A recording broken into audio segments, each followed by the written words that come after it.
నీకు నచ్చట్లేదంటే అది నీ భర్త లోపం కాదు, అది నీ లోపం. అది నీలో ఒక డిజార్డర్ వచ్చింది, నపుంసకత్వం వచ్చింది, దిగజారుడుతనం వచ్చింది, చౌకబారు విషయం తనం వచ్చింది ఏదో, అందుకే నీ భర్త నీకు నచ్చట్లేదు. నీ భార్య నీకు నచ్చట్లేదంటే నువ్వు ఏదో దిగజారుడుతనంలో ఉన్నావు, ఏదో దిగజారుడు స్వభావం నీలో వచ్చింది, అందుకే నీ భార్య నీకు నచ్చట్లేదు. కాబట్టి గమనించాలి, వేరొక వాటి వైపు నీ మనసు కానీ, నీ శరీరం కానీ, నీ యొక్క చూపులు కానీ, తలంపులు కానీ ఎంత మాత్రం కూడా వెళ్ళడానికి వీలు. ఇది ఆరోగ్యకరమైనటువంటి జీవితం మనము ప్రభు కోసం జీవించాలి. ఎందుకంటే మనము మరి ఏర్పాటు చేయబడినటువంటి పెండ్లి కుమార్తెలు మనందరం కూడా. దేవుడికి మహిమ కలుగును గాక. వివాహ మహోత్సవమునకు పిలువబడినటువంటి ఆహ్వాన పత్రిక కలిగి ఉన్నటువంటి ప్రత్యేకించబడినటువంటి జనాంగం.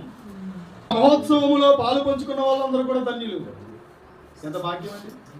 పెళ్లికి వెళ్ళడానికి ఎవరికైనా బాగుంటుందా? ఏడుస్తుంటారు పెళ్లికి.